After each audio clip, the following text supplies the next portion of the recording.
Right, thanks very much, everyone. We've got the final keynote of today. I'm very glad and pleased to welcome Ollie Whitehouse from the National Cybersecurity Centre. Everyone give him a warm welcome. Thank you.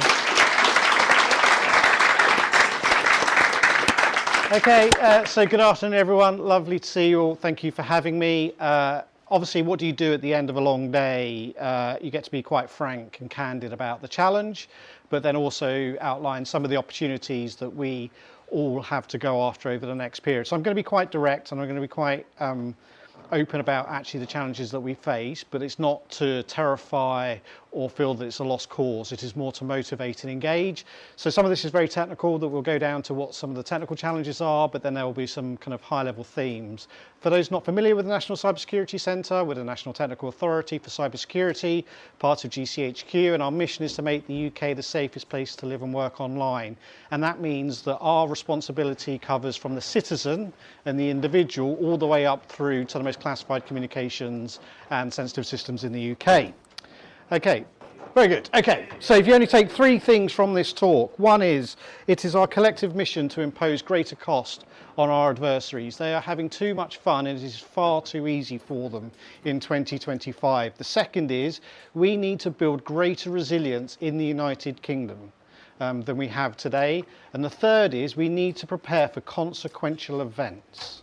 And to make that real, so this was an incident about 3 years ago in Iran by, we'll say, an unattributed actor against a manufacturing facility that was a cyber operation that led to a physical malfunction, shall we say, of some of the heavy plant machinery. And the purpose of showing this is, again, not to terrify, make it Hollywood and all of that, but it's to show its Holly fact, that there are certain actors around the globe that see that this type of operation is part of what one does in the contemporary world in order to pursue their endeavours.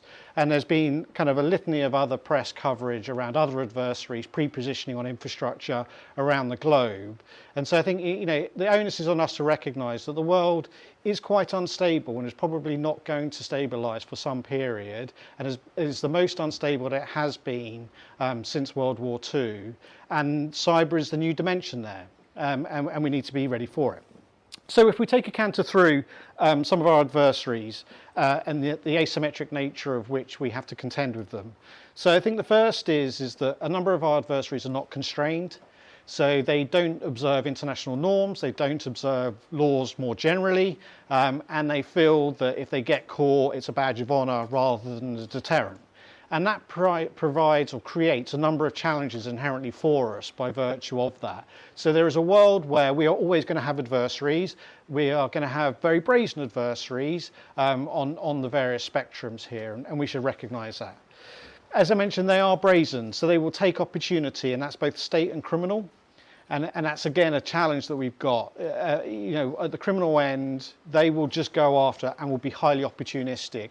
We are also similarly seeing in the state adversary space, arguably a degree of broad activity rather than focused activity in order to pursue their strategic endeavours.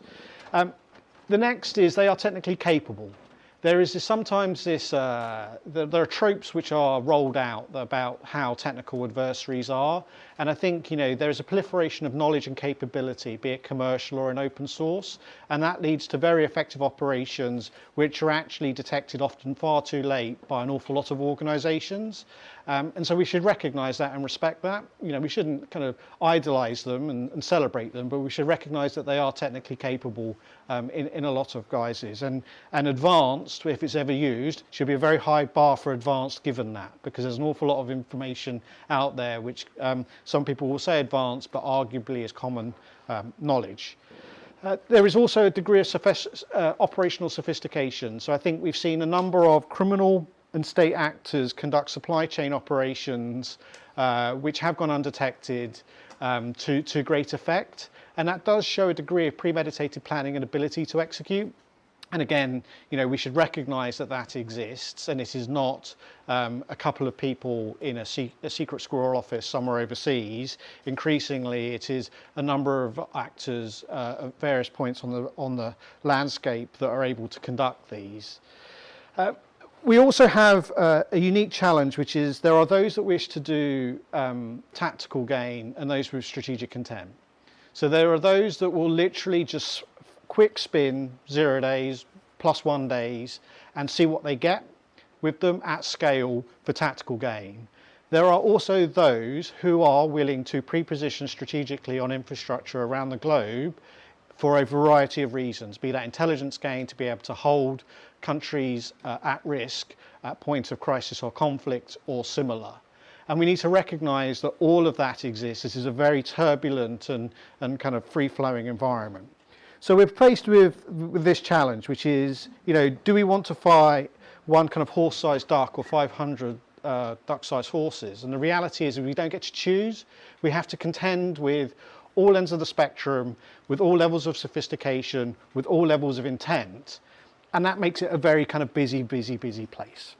So that's hopefully kind of level set in terms of the environment in which we're operating. When we look at the technology environment or the technological environment, as a technologist, it is probably one of the most exciting times to be alive. And I've gone through arguably the advent of the internet in the mid-90s in terms of becoming pervasive, mobile communications, cloud, all of that. But as you'll see, we've got some amazing things happening, but they also present a number of unique cybersecurity challenges. So one is SaaSification, and the numbers on the slide speak to it, and you can read them. But what this means in reality is that we have some kind of concepts of this perimeter of an organisation. And I would suggest that this slide and these numbers suggest that that perimeter doesn't exist in the contemporary world. Actually, it's diffused over lots of organisations running software as a service, platform as a service, infrastructure as a service, with very complex supply chains of software, open source, closed source, and personnel all across the globe. So we need to kind of break out that we can create these wall gardens, I think is probably the point that I'm trying to make here, in part because of this. And these numbers are only going up. The second is that we're seeing a radical transformation in telecommunications. So by 2030, the 6G standard will likely be ratified. That will basically say that handset to satellite is common. That would be basically kind of baked into the standard, and then that satellite-to-satellite laser interconnects will become a thing. So some of the terrestrial networks that we've relied on, which have provided us ability to do cyber defense operations, are potentially going to become less important and less burdened.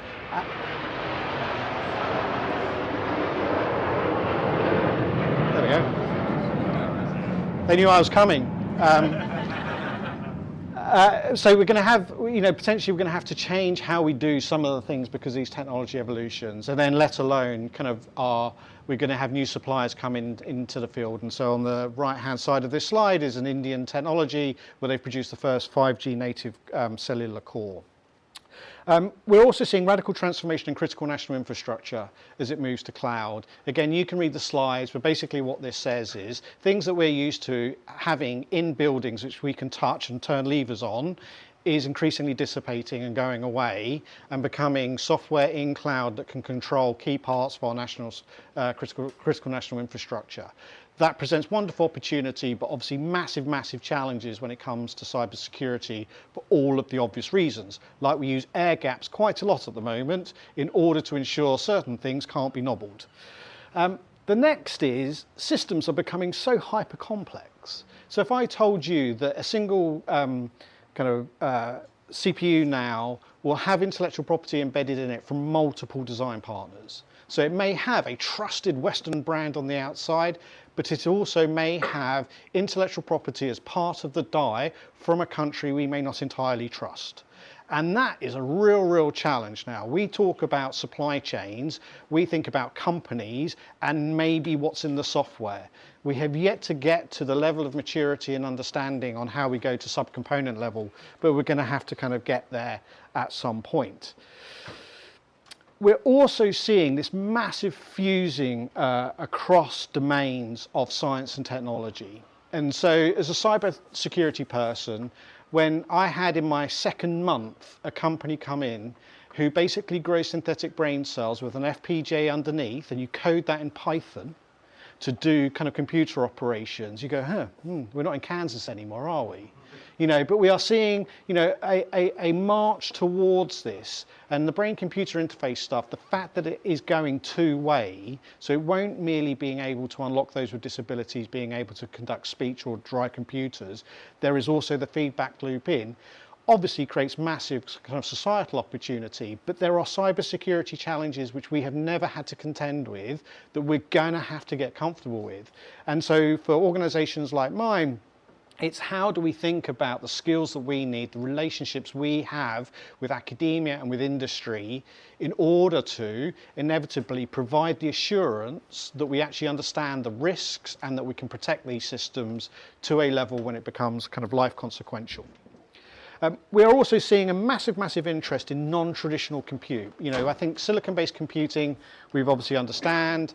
Obviously the race to quantum computing, sure, but there are a whole kind of range of other programmable systems which, when you look at them through a certain lens, present cybersecurity opportunities and challenges. And again, fascinating time for science, for technology, for cybersecurity, but leads to lots of unanswered questions at the moment, and it's something that we're going to have to get after, or we repeat the doom loop.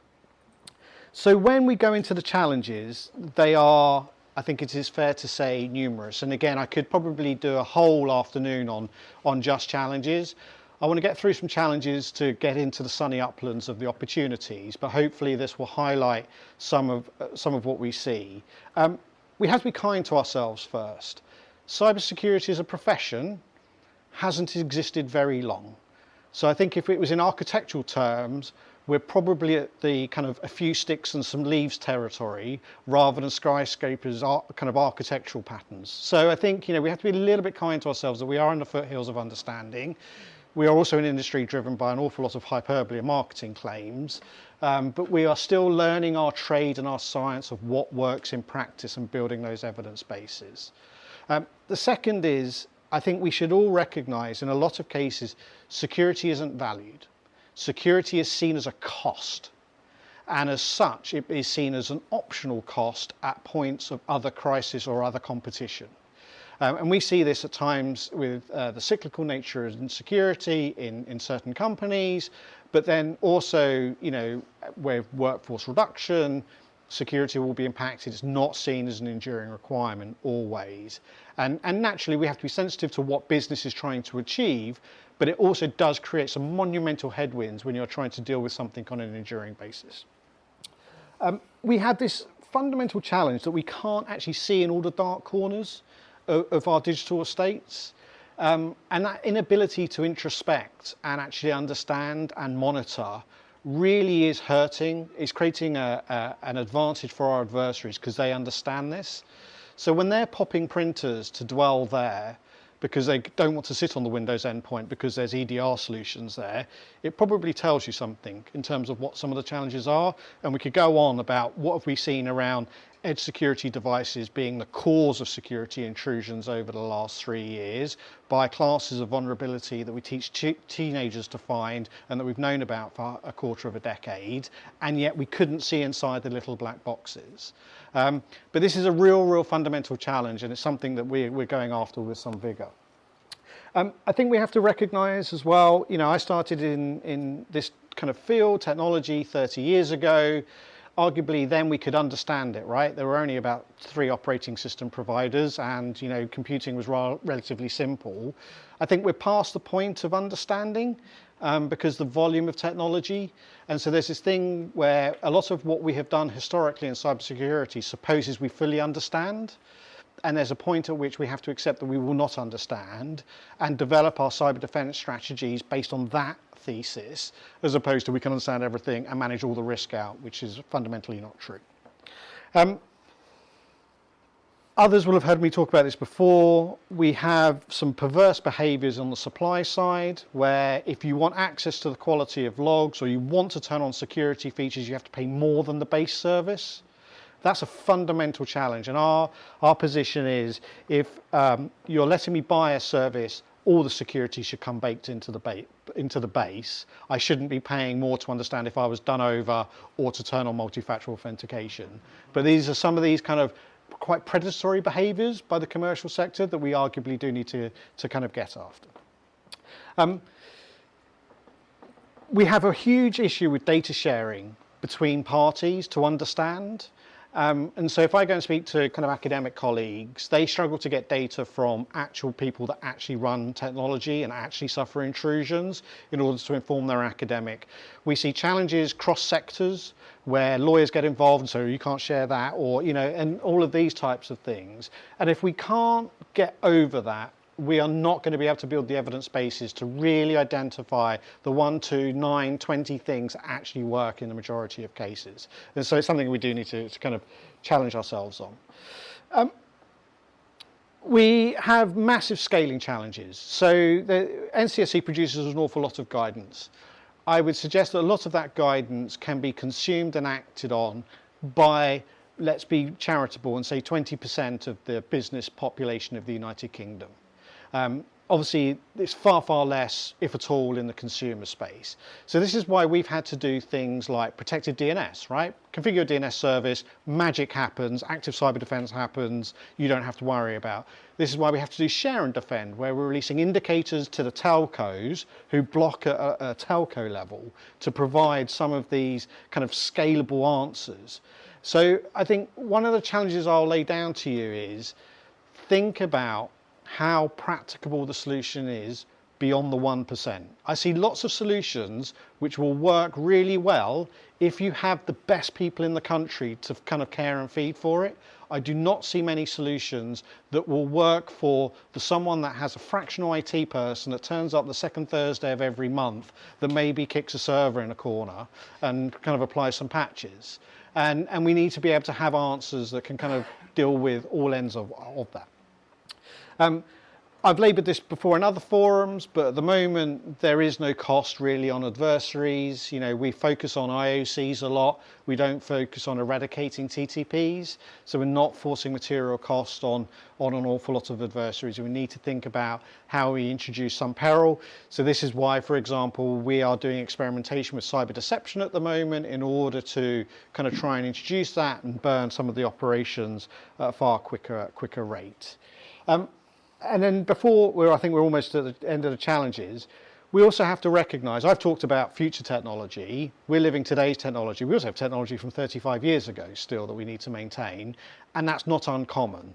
So you go into any organisation of any kind of requisite size, and a number of end-of-life operating systems you know, that aren't even supported by EDR vendors in 2025 is pretty pervasive. Yeah, and so we have to recognise we also have almost the unprotectable, the undefensible technology base, and unless we come up with a way of paying that down, getting rid of it, it is always going to be the millstone around our neck. Evidence of solution efficacy. The number of times people will tell me this stops APTs, this stops all of your cybersecurity problems, and then I go, okay, show me the evidence base. Against whom, in what situations, with what caveats, and when does efficacy degrade? And then you get kind of that pause. And so there's a thing here around claims at the moment are allowed to be made uncontested. How do we move to evidence of efficacy in real world scenarios at consequential scale?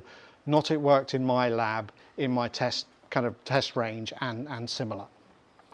One of the last ones, this is the last one actually in fact, is we often still focus on treating symptoms or bits of a system.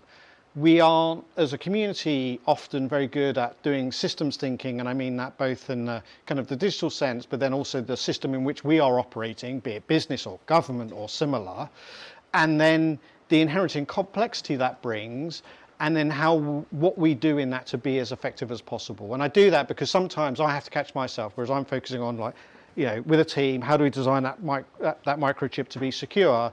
And then I have to think about, as we have learned with Cherry, which is a CPU which addresses memory safety challenges, you can have the best technology, but if no vendor is going to integrate it because it adds £4.20 to the bill of materials, then arguably you've failed. So we then work out actually what we need to be successful. Okay, so that's mildly depressing to get us there. So what's the opportunity for the sunny uplands? Rest assured there are many. I can't do them all justice, but I can give you a sense of what some of them are on this merry journey. So we do really need to think about incentives. I would suggest that not many of those security vendors who have deployed edge security products will have had SQL injection in, or default passwords, or memory corruption without any mitigations, have felt a material level of revenue pain. That, there's only one thing that really drives business, right? Revenue and profit, revenue and profit, revenue and profit, liability, revenue, profit, liability, right? They're quite simple bears. And so there's a thing here which is, what is the incentive to produce secure technology? Then we do also need to recognise that people have bought lots of that and are buying more despite all of those vulnerabilities. So what is the incentive to buy secure technology? Because if the buyers are just going for price and are not going for the secure technology, then there's no incentive to produce secure technology because I can just sell crap, right? And so there is a thing here around incentives that we do really need to get after. If we do not fix that, nothing will change. We will all be here in 30 years and we'll still have SQL injection. We cannot quantify technical debt easily. And why that matters is executives are generally numbers driven. If we cannot quantify, if we only use risk and RAG status, lovely, we need to start quantifying it and giving them some measure so they can measure it with competitors, they can see whether or not they're comfortable with it and the like. So thinking about it, so one of the proxies that we tease about here is, for those of you that like me have never done A-level accounting, but you've basically read a book, if you use depreciated assets on a balance sheet, so this is IT that's been bought, capitalised out over a number of years. So when you buy an IT asset, you spread the cost over usable life, 5-7 years, and you've amortised it back in. You could use that as a measure of technical debt. And that would be something that the CFO would understand, the CEO would understand, and the non-exec directors would understand. But this is the type of thing that we're going to need to do if we're going to be successful in terms of driving some of the change. We do need further transparency by all parties. It goes without saying, but I have to say it. We have software bill of materials on the technology supply side is not grade A transparency, right? That tells me, maybe the ingredients you put in the sausage, it doesn't actually tell me what the sausage, how the sausage is made, and we will need to know that. As I've mentioned kind of previously, but it's worth labouring, we're going to need to get more scientific about this if we want to actually do, we don't have limitless cash. So we need to do like what works. So what works is what things like the Home Office does. So when they do policing interventions or other societal interventions, they have strong evidence bases that they actually know that actually works in practice. They're not throwing darts blindly at a dartboard. Cyber's still not quite there yet, and that's the massive opportunity for us. The other is, as we go on this AI hype curve, which is terribly exhilarating for us all, if you touch a legacy system, you can't just slap AI around it. You have to fix the legacy system as well. So all of this investment that's coming in from AI, how do we use that as a tool to pay down some of this technical debt? So the you touch it, you fix it mantra becoming common. As buyers, the buyers in the room of technology demand better. Get together with your competitors in your sector. Demand better together. Just demand better from those who provide us technology and services. They keep telling me customers aren't asking for it. I don't believe that. They need to hear the cohered voice. They need to understand that it's demanding and not the optional clause that will be carved out by the commercial negotiation team because they'll get an 8% discount on the price. We are going to eradicate phishable authentication in the UK. So passkeys is our strategic move here. We are rolling that out across government. I think our OKR, you can tell I was originally from the private sector, but I think our OKR is something like 70% of government authentications will happen with phishable resistant authentication by something like 2030 something. So we've set pretty high OKRs on this, but we also need the private sector to adopt them and not provide backup, still phishable solutions to that.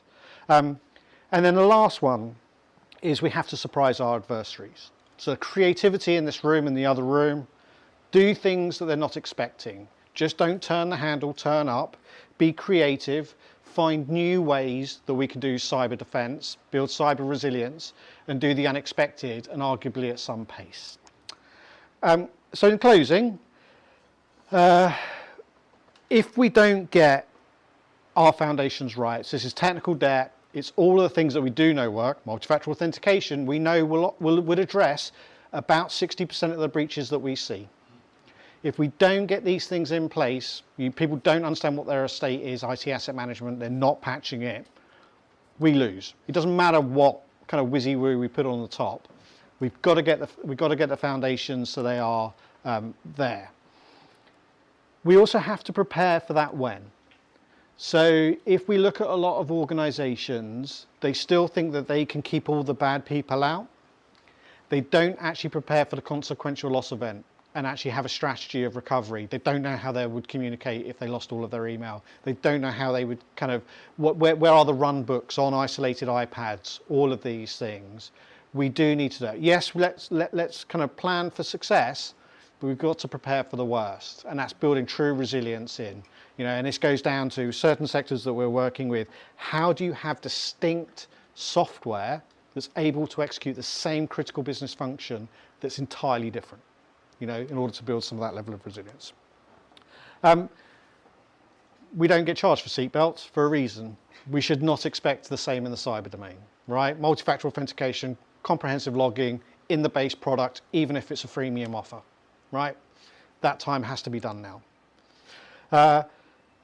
Our adversaries are capable and they are unconstrained. And so there is no position or no place for arrogance here. We need to not idolize them, not make them rock stars, but we do need to be respectful. And that's why it's going to need us as a community to kind of go after this with some vigor. So what? Firstly is, how do we collectively address this illusion of control that somehow we can know everything and be precogs and all of that, rather than we're packing a surfboard through the next 20 years. We're going to have to be kind of quite resilient and adaptable for that. How do we achieve resilience in systems that we don't understand? I don't think anyone knows how you do that, right? And so how do we actually kind of get comfortable that we can do it and it will work when we need to? And then given international supply chains, foreign workers from maybe not an entirely friendly state, kind of abusing remote working to get into companies all over the globe, how do we deliver assurance in our contemporary way of working? And that will also come to generative AI and code it generates, right? How do we get confidence and assurance over it? So just kind of closing out, last points, and we're almost on time with about 60 seconds to go. So this slide is from 2023. What it says is about something like 74% of the IPv6 internet scanning came from 2 data centers in China. Why would that be? Don't know.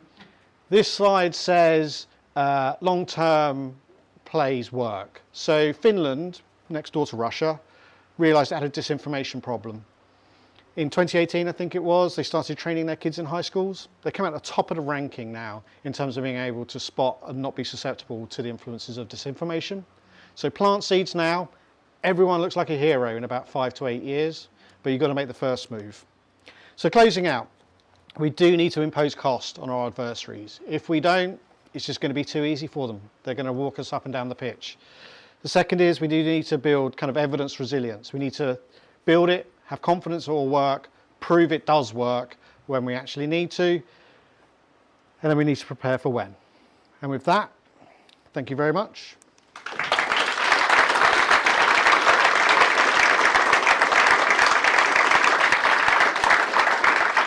One question, maybe two, I don't know. Any questions for Ollie? Oh, I have one question. Go on, please. So, not sure if you saw, but the CISO of, I think it was JP Morgan, put out a really good blog about the resiliency and architecture of the SaaS, Yep. the SaaS supply chain. Yep. What do you think of vendors or organizations doing that and demanding better of their supply? That's what we need more of, right? and I actually contacted him afterwards, and we had a conversation, and so we'd only celebrate it, right?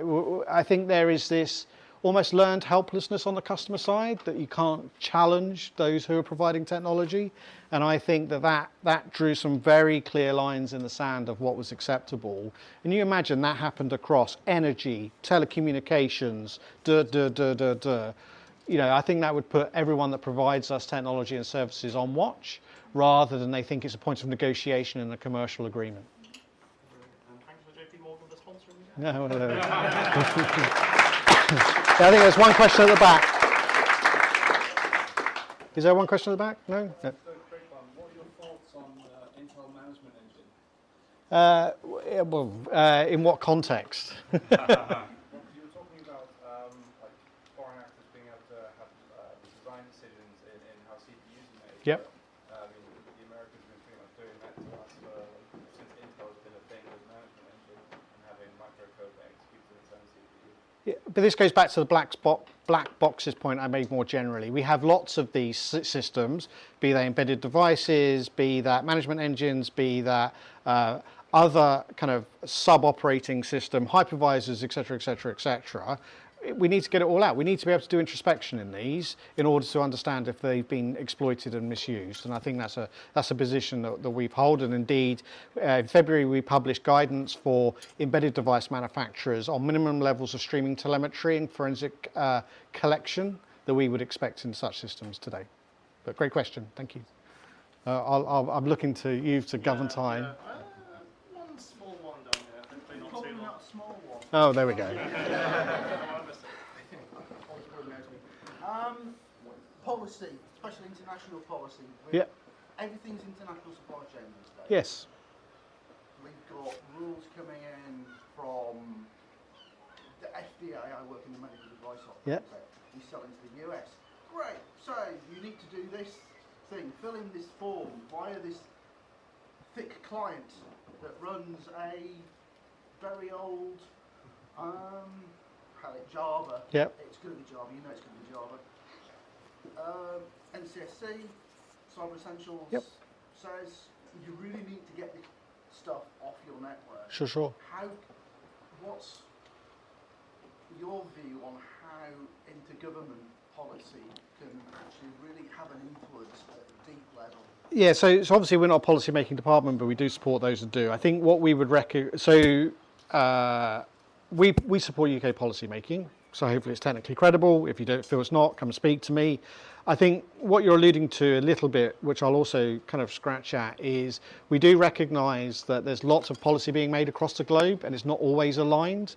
And there's a point where some of that will need to converge, but I think there's a debate on what that forum is today. Because is it United Nations? Is it something else?